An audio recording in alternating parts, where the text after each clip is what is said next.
ಮೈಸೂರಿನ ಸಾಗರಕಟ್ಟೆಯ ಮಸ್ಜಿದ್ ಎ ಬಿಲಾಲ್ ನಿರ್ಮಾಣ ಕಾಮಗಾರಿಗೆ ಚಾಲನೆ ನೀಡಿದರು.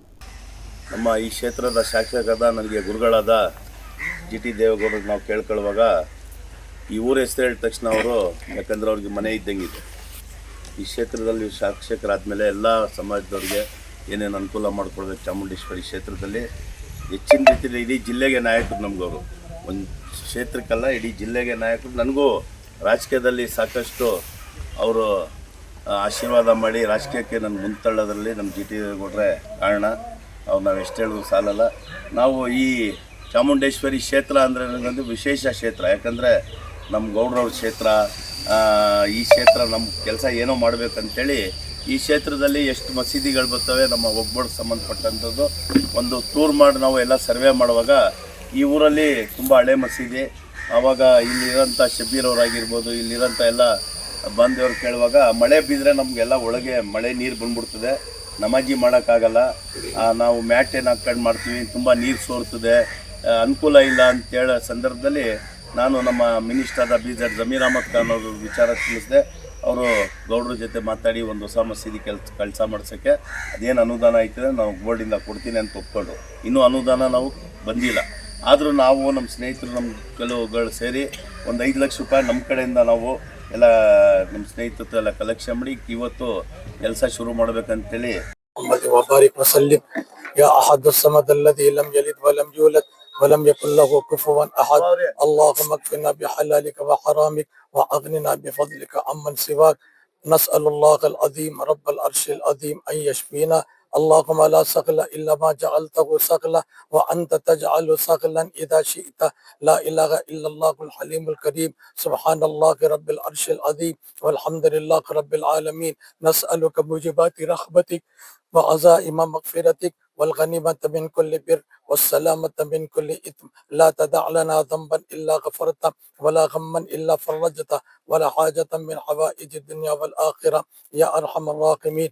अल्लाह हमारे गुनाहों को माफ़ फरमा। अल्लाह इस मुक़द्दस मस्जिद की तामीर के सिलसिले में मोहब्बत में हम सब लोग यहाँ जमा हुए हैं। अल्लाह इस तामीर को आसान फरमा, जुमला रुकावटों को दूर फरमा।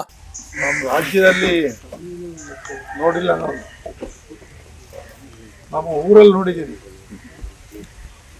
ನಮ್ಮ ಊರಲ್ಲಿ ಒಂದು ತೋಟದಲ್ಲಿ ಒಂದು ಕುಟುಂಬ, ಮತ್ತೊಂದು ಬಡ ಕುಟುಂಬ ಊರೊಳಗಡೆ, ಅವರು ಮದುವೆ ಮಾಡಿದರೆ ಊರೆಲ್ಲ ಸೇರಿ ಅವ್ರ ಮಕ್ಕಳ ಮದುವೆಗೆ ಎಲ್ಲ ಒಬ್ಬ ಮನೆ ತಪ್ಪದೆ ಭಾಗವಹಿಸ್ತಾ ಇದ್ದು. ಆ ಬಾದಾಮಿ ಖರ್ಜೂರ ಎಲ್ಲ ಎರಿಸ್ತಾ ಇದ್ರು ಬೇಕಾದಷ್ಟು ಮದುವೆಗಳಲ್ಲಿ. ನಮ್ಮ ಇನ್ನೊಂದು ಬರೀ ಹೆಣ್ಮಕ್ಳು ಪಾಪ ಅವ್ರ ಕೆಲಸ, ಅವ್ರ ಹೆಂಡತಿ ಅವರು ಇಬ್ಬರು ಆ ಮಕ್ಕಳನ್ನ ಸಾಕ್ಬೇಕಾದ್ರೆ ಆ ಮನೆಯಲ್ಲೇ ಪ್ರತಿಯೊಬ್ಬರು ಕೂಡ ಹೋಗಿ ಅಲ್ಲೇ ಕೂತು ಕಾಫಿ ಟೀ ಕುಡಿಯೋದು. ಅವ್ರ ಜೊತೆ ಇದ್ದವರೆಲ್ಲ ಉರ್ದು ಭಾಷೆ ಕಲ್ತ್ಕೊಂಡ್ಬಿಟ್ರು. ಭಾಳ ಜನ ಅವ್ರ ಜೊತೆ ಮಾತಾಡಿ ನಮ್ಮ ತಂದೆ ಒಂದು ದೊಡ್ಡ ತೋಟ ಇತ್ತು, ಅವ್ರು ನಮ್ಮ ತಂದೆಗೆ ವಹಿಸಿದ್ರು ನೋಡ್ಕೋಬೇಕು ನೀವು ಅಂತೇಳಿ. ಸೇಫಾಗಿ ನೋಡ್ಕೊಂಡು ಅವ್ರು ಬೇರೆ ಚಿಕ್ಕೇಗೌಡರು ಅಂತೇಳಿ ಇದೇ ಪಕ್ಕದ ಊರಿನವ್ರಿಗೆ ಮಾರಾಟ ಮಾಡಿದ್ರು. ಅಬ್ದುಲ್ ನಜೀರ್ ಸಾಬ್ರಿದ್ರು, ಬೀಗರು ಗಫಾರ್ ಬೇಗ್ ಅಂತ ಬೋಟಿ ಬಜಾರ್ಲಿದ್ರು. ಅವ್ರ ತಮ್ಮ ಪಾಷನ್ಗೆ ಇವ್ರ ಮಗಳು ಮದುವೆ ಮಾಡಿದ್ರು. ಅವರು ನಮ್ಮ ಪ್ರಾಂತ್ಯದಲ್ಲಿ ಬರೋರು ಎಲ್ಲ ಮಾವಿನಕಾಯಿ ವ್ಯಾಪಾರ ಮಾಡ್ತಿದ್ರು ಅವರೇ. ಮನೆ ಬೇಕಾದಂಥ ಬಿಂದಿಗೆ ಏನೇನು ಬೇಕು ಎಲ್ಲನೂ ಅದು ಅವರೇ ಮಾಡ್ತಿದ್ದವರು. ಎತ್ತುಗಳಿಗೆ ಲಾಳ ಕಟ್ಟಬೇಕಾದ್ರೂ ಇವತ್ತು ಅವರೇ ಮಾಡ್ತಿದ್ದು.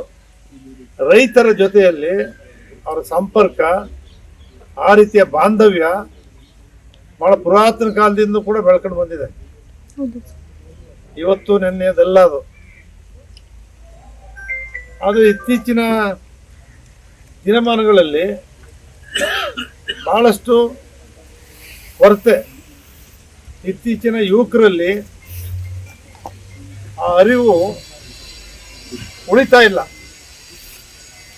ಹಿಂದೆ ಅಷ್ಟೊಂದು ಪ್ರೀತಿ ನಮ್ಮ ಇಲ್ವಾಲ್ದಲ್ಲಿ ಪಾಷಾ ಅಂತೇಳಿ 3-4 ಜನ ಅಂತಂದ್ರೆ ವಿದ್ಯಾವಂತ ಇಲ್ಲ, ಅವ್ರದೇ ದೊಡ್ಡ ಅಂಗಡಿ. ಜಮೀನ್ದಾರರುಗಳು, ಭಾರಿ ಜಮೀನ್ದಾರರುಗಳಿದ್ರು, ಅಲ್ಪಸಂಖ್ಯಾತರಲ್ಲಿ ಯಾರಿಗೂ ಕೂಡ ಗೊತ್ತಿಲ್ಲ ಈಗಿನವ್ರಿಗೆ.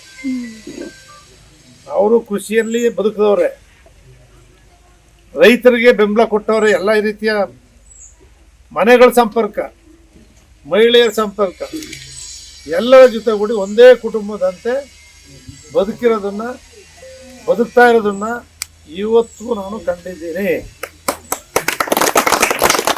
ಯಾವತ್ತೂ ಕೂಡ ಸರ್ವರಿಗೂ ಸಮಪಾಲು ಸಮಬಾಳು ಅಂತ ಹೇಳಿದ್ರೆ ಬಸವಣ್ಣವರಾಗಲಿ, ಬುದ್ಧ ಆಗಲಿ, ಅಂಬೇಡ್ಕರ್ ಆಗಲಿ, ವಿವೇಕಾನಂದರಾಗಲಿ ಯಾರೊಬ್ಬರು ಕೂಡ